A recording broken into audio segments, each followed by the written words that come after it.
ಸಭೆಯನ್ನ ಮಾಡಿ ಒಂದು ನಿರ್ಣಯನ ಮಾಡಿದ್ದಾರೆ ಮತ್ತು ದ್ವಾರಕಾನಾಥ್ ಅವರು ಸಭೆಯಲ್ಲಿ ಮಾತಾಡಿದ್ದಾರೆ ಸರ್.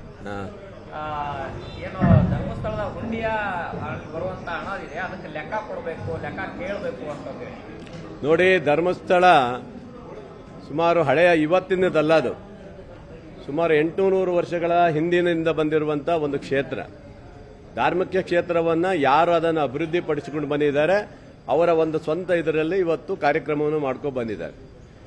ಏನೋ ಇತ್ತೀಚಿನ ದಿನದಲ್ಲಿ ಕೆಲವು ಘಟನೆಗಳು ಬಂದ ಮೇಲೆ, ಸೌಜನ್ಯ ಘಟನೆ ಆದ ನಂತರ ಕೆಲವು ದುಷ್ಟಶಕ್ತಿಗಳಿಂದ ಬೇರೆ ಬೇರೆ ಇದರಲ್ಲಿ ಸ್ವಲ್ಪ ಕ್ಷೇತ್ರದ ಮೇಲೆ ಅಟ್ಯಾಕ್ ಮಾಡುವಂಥ ಕೆಲಸ ಆಗಿದೆ. ಹಾಗಂತ ಹೇಳಿ ಧರ್ಮಸ್ಥಳದ ಹುಂಡಿಯ ದುಡ್ಡನ್ನು ಕೇಳ್ತಾರೆ ಅಂದ್ರೆ ಅದು ಏನು ಹೇಳಬೇಕಾಗತ್ತೆ ನಾನು? ಯಾಕೆ ಇವ್ರ ಮನೆದ ಅದು? ಭಕ್ತಾದಿಗಳು ಕ್ಷೇತ್ರ ಕೊಟ್ಟಿದ್ದಾರೆ, ಕ್ಷೇತ್ರದ ಅವ್ರು ಏನು ಮಾಡಬೇಕು ಅವ್ರು ಮಾಡ್ಕೊಳ್ತಾರೆ, ಅವ್ರು ಬಿಟ್ಟಿದ್ದದು. ಅದನ್ನು ಸರ್ಕಾರ ಕೊಡಬೇಕು ಅನ್ನೋದಿಲ್ಲ. ಸರ್ಕಾರ ಕೊಡಬೇಕಂದ್ರೆ ಅದು ಮುಜರಾಯಿ ಮಾಡಬೇಕಾಗತ್ತೆ. ಮುಜರಾಯಿ ಮಾಡುವಂಥದ್ದು ಪ್ರಶ್ನೆನೇ ಇಲ್ಲ, ಅದಲ್ಲ. ಹಾಗಾಗಿ ಇದು ಧರ್ಮಸ್ಥಳ ಕ್ಷೇತ್ರ. ಇಲ್ಲಿ ಸುಮ್ಮನೆ ಬೇರೆ ಬೇರೆ ಇದರವರು ಬಂದು ತಮ್ಮ ಮಾತಿನ ಮೂಲಕ ಧರ್ಮಸ್ಥಳಕ್ಕೆ ಹಾನಿ ಮಾಡುವಂಥದ್ದನ್ನ ನಾನಂತೂ ಸಹಿಸೋಕೆ ಸಾಧ್ಯನೇ ಇಲ್ಲ ಬಂಧುಗಳೇ. ಇದು ಆಗೋದಿಲ್ಲ. ಯಾವ ಕಾರಣಕ್ಕೂ ಅವರ ಹುಂಡಿಗೆ ಬಂದಿರುವ ಹಣವನ್ನ ಅವರ ಸಂಸ್ಥೆಗೆ, ಅವ್ರದ್ದು ದೇವಸ್ಥಾನ ಕಮಿಟಿ ಇದೆ ಅದಕ್ಕೆ ಹೋಗಿರುತ್ತೆ. ಹಾಗಾದ್ರೆ ಈ ನಾಡಿನಲ್ಲಿರುವಂತಹ ಬಹಳಷ್ಟು ದೇವಸ್ಥಾನಗಳಿದಾವೆ. ಹುಂಡಿ ಹಣವನ್ನು ಇವ್ರು ಯಾರು ಕೇಳಿದಾರಾ? ಯಾರು ಕೇಳಿದ್ದಾರೆ? ಆದ್ರೆ ಕೇಳಿದ್ರು ಒಬ್ರು ಮಾತ್ರ ಮಾಡಿದ್ದು. ಯಾರು? ಈ ಯಡಿಯೂರಪ್ಪ ಮಕ್ಕಳು ಮಾತ್ರ ಸಿಗಂದೂರು ದೇವಸ್ಥಾನ ಹುಂಡಿನ ಸರ್ಕಾರಕ್ಕೆ ಬರೆದ್ರು, ಪಾಪಿಗಳೆಲ್ಲ ಸೇರ್ಕೊಂಡು. ಅಂದ್ರೆ ಇವ್ರು ಎಂತವ್ರು ಇದಾರೆ ನೋಡಿ. ಒಂದು ಹಿಂದುಳಿದ ವರ್ಗದ ದೇವಸ್ಥಾನನೂ ಸಹ ಬಿಜೆಪಿಯವರು ಮುಜರಾಯಿ ಬರೀರಿ, ಅದು ಆ ಹುಂಡಿಯನ್ನ ಸರ್ಕಾರಕ್ಕೆ ಬರೀರಿ ಅಂತ ಹೇಳೋರು ಯಡಿಯೂರಪ್ಪ ಮಕ್ಕಳು ಮಾಡಿದ್ದಾರೆ. ಅಂದ್ರೆ ಇದೆಲ್ಲ ಏನಾಗುತ್ತೆ ಅಂದ್ರೆ ಅವರಿಗೂ ಗೊತ್ತಾಗಬೇಕು, ಇವೆಲ್ಲ ಅವರು ಮಾಡಿದ್ದಾರೆ. ಹಾಗಾಗಿ ಈ ತರ ಯಾವುದೇ ದೇವಸ್ಥಾನ ಇರಲಿ, ಅವರ ವ್ಯಾಪ್ತಿ ಬರುವಂತ ದೇವಸ್ಥಾನಗಳನ್ನು ಅವ್ರು ಬೆಳೆಸಿರ್ತಾರೆ, ಅವ್ರು ಕಟ್ಟಿರ್ತಾರೆ. ಅವ್ರು ಮುಂದೆ ಏನು ಮಾಡಬೇಕು, ಎಜುಕೇಷನ್ನು, ಇನ್ನೊಂದು.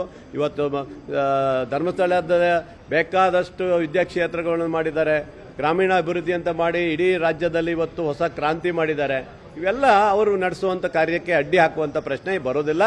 ನಾವಂತೂ ಅದು ಬಿಡ್ಕೊಡೋ ಪ್ರಶ್ನೆನೇ ಇಲ್ಲ. ಅವ್ನು ಯಾರು ಮಾತಾಡಿದ್ರೆ ಅದು ವಾಪಸ್ ತಗೋಬೇಕಂತ ನಾನು ಹೇಳ್ತೀನಿ, ಯಾರೇ ಇರಲಿ. ಓಕೆನಾ? ಧರ್ಮಸ್ಥಳಕ್ಕೆ ಹೋಗ್ಬೇಕು, ನಾವು ಹೋಗ್ತೀವಿ, ಹೋಗಲ್ಲ ಅಂತೆಲ್ಲ.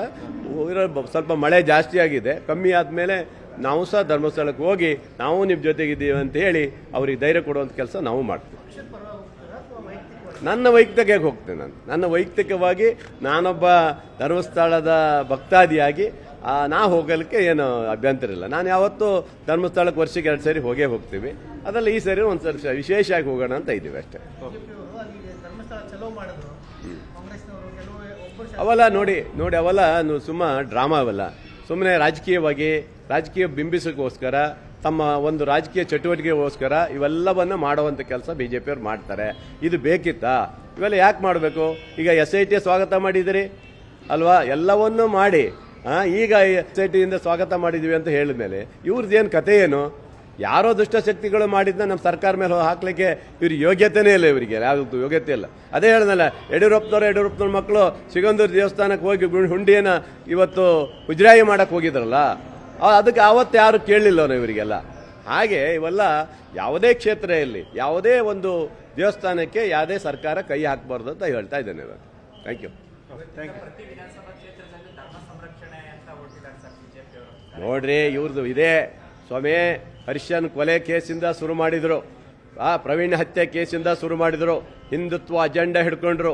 ಯಾವ ಹಿಂದೂಗಳು ಸತ್ತರೆ ಸಾಕು ಅದನ್ನು ಹಿಡ್ಕೊಂಡು ಯಾರೇ ಒಬ್ಬ ಕೊಲೆ ಮಾಡಿದ್ರು ಸಹ ಕಾಂಗ್ರೆಸ್ನವ್ರು ಮಾಡಿದ್ರು ಅಂತ ಹೇಳ್ಕೊಂಡು ದೊಡ್ಡ ಪ್ರಚಾರ ಮಾಡ್ಕೊಂಡು ಬಂದ್ರು.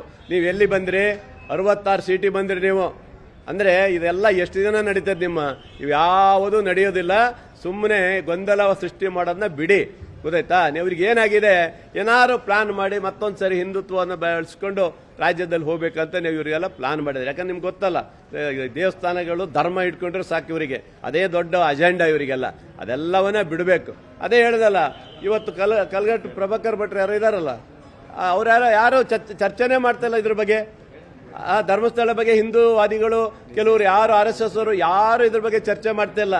ಚರ್ಚೆ ಮಾಡ್ತಾ ಇರೋದು ಇದೇ ವಿಜಯೇಂದ್ರ, ಅಶೋಕ್ ಅವ್ರು ಬಿಟ್ರೆ, ಒಂದಿಷ್ಟು ಜನ ಇದಾರ, CT ರವಿ ಇಂಥವ್ರು ಬಿಟ್ರೆ ಮತ್ತೆ ಯಾರು ಮಾಡ್ತಾ ಇಲ್ಲ ಅದ್ರ ಬಗ್ಗೆ.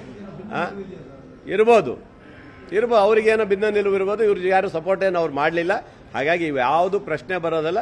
ಧರ್ಮಸ್ಥಳ ಆಗೇ ಇರ್ತದೆ. Thank you very much.